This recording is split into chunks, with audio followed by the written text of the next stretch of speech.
Bismillah ar-Rahman ar-Rahim. Allahumma salli ala Muhammadin wa ali Muhammad. Assalamu alaikum to anyone who may be tuning into this short video, and welcome also to anyone who may be passing by. I made a video about 8 weeks after my husband Syed Imtiaz passed away, and I was very unfocused in that video. In fact, it was very difficult even to speak, so I decided not to post that one up, and I'm just going to make a fresh video.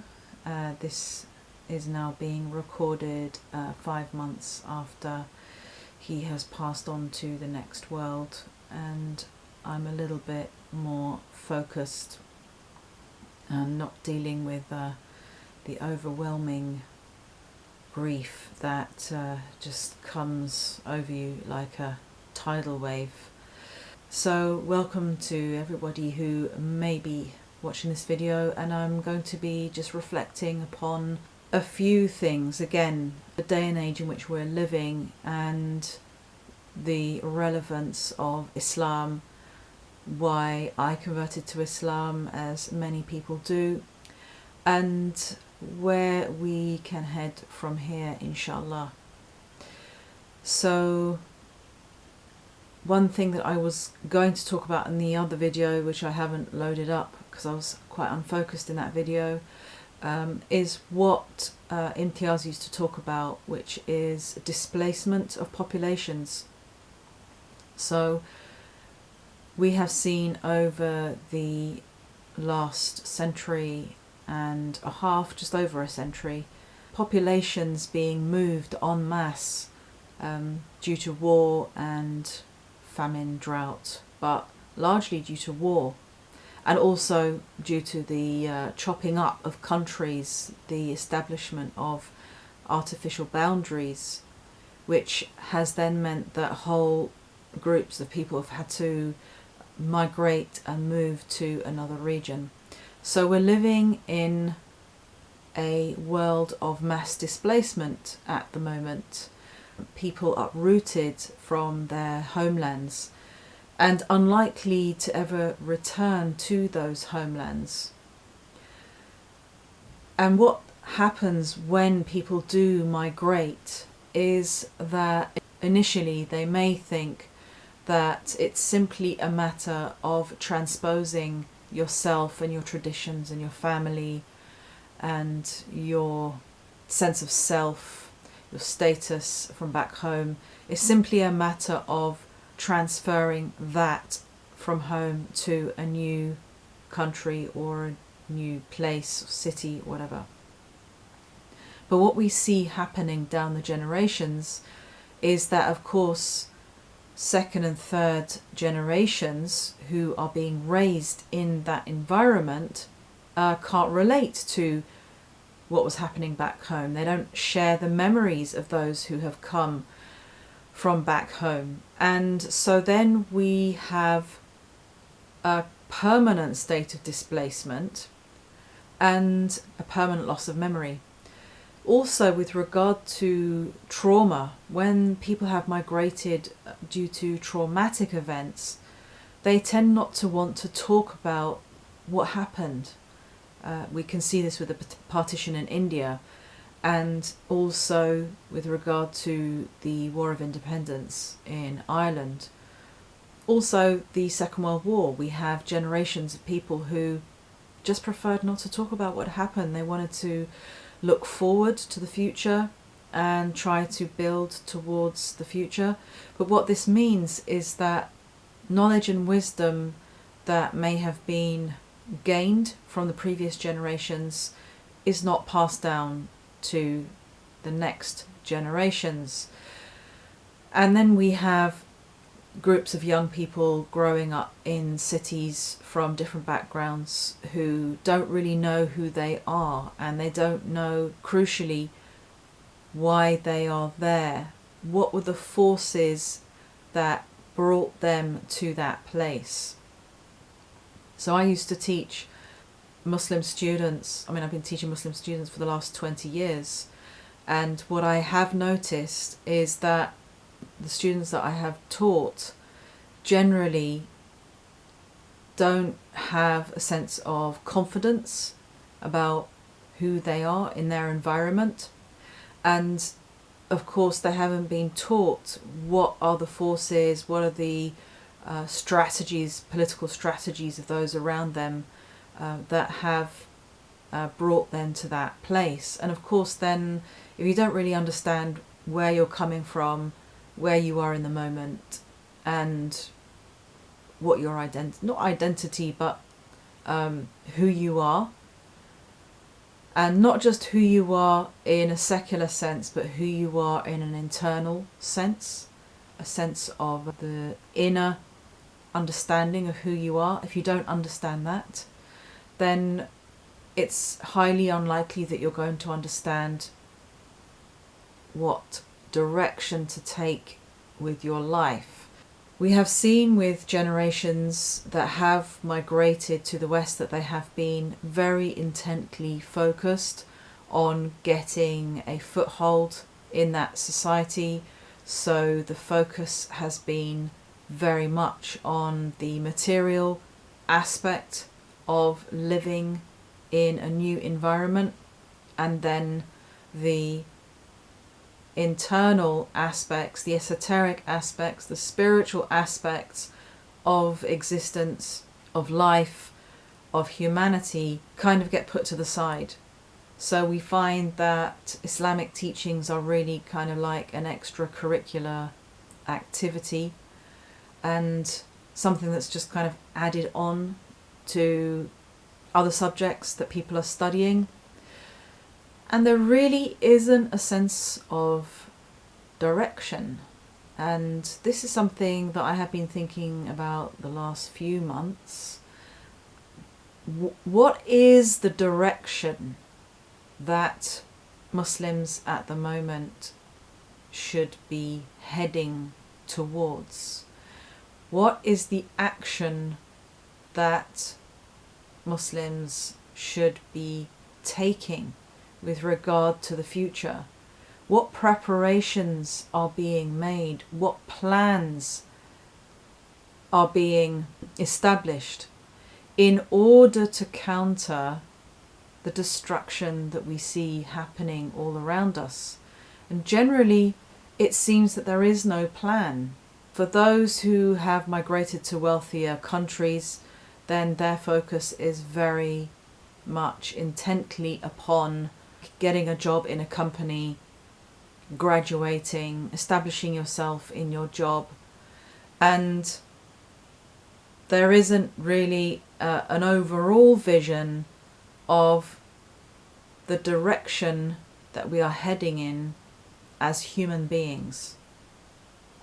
The direction that we are heading in as human beings who adhere to a prophetic path. The prophetic vision of existence, and especially the prophetic vision of history, is considerably different from the secular conception of existence and the secular conception of history which we are given today. And this is something that struck me when I read the Quran over 20 years ago, and when I started to understand history from the prophetic viewpoint. Generally, history from a secular viewpoint has this idea that man has progressed, mainly from the Renaissance era onward, that the present and the future are more advanced than the past. And so there is, in some sense, a contempt for the past. This is what's been inculcated in people's mentalities, probably from the 1960s. A contempt for what is old or from the old world. And those who are more comfortable with the ways of a more prophetic style of living, as opposed to a highly commercialized, hedonistic, shallow way of living, are seen as freaks to some extent, or generally not understood. I mean, when I converted 20 years ago, I could see that the traces of the prophetic path were already very fragmented, and we have just relics, in a sense, that are left over from the previous age. But still, to hold on to those relics is better than living in this maelstrom in which we are at the moment, where we're just getting tossed about by market forces. I was with a group of students yesterday, and even just one of the brothers said that the society in which we live is a fake society. And so there are others also that know very well that the world that has been constructed around us, the society, the culture that has been constructed around us, is fake, it's artificial. But if you're in it, how do you get out of it? That is the question. And there doesn't seem really to be much of a plan for that. I mean, in order for there to be a plan, there has to be an understanding of what's going on. So there isn't much of an understanding of what is happening behind the scenes. And in addition to there not being an understanding of what's happening behind the scenes, there is also a lack of comprehension that we are living in an artificial reality, a simulation of what human life should really be. A characteristic of this day and age, which my husband talked about a lot, is the disintegration of the family. And the disintegration of the family is also brought about by migration. You have the emotional trauma and the immense psychological strain upon family bonds, and then you have the adaptation of those family members to their environment, the new environment, and eventually there is simply a destruction of family bonds. There's no longer an understanding even of what a family is. And of course Islam promotes very much the family, not just in a tribal sense or in a material sense, but the family also as a force for intellectual, spiritual, political and social development. This is what the family unit should be. We should be trained on how to get through this life. We should be trained on the challenges that are going to cross our paths. And we should definitely be trained on who is in power and who is influencing the direction of the society at the current time.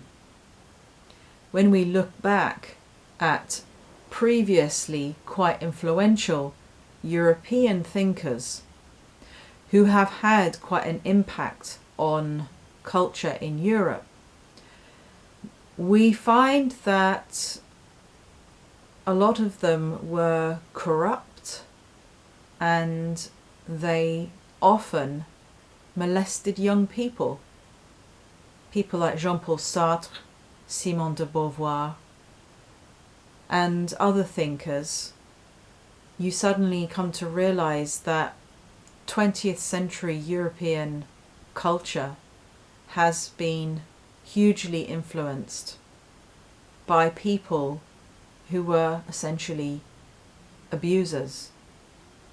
We have the teachings of the Holy Prophet and his family, peace be upon them, and often we look into in depth the history of what they went through.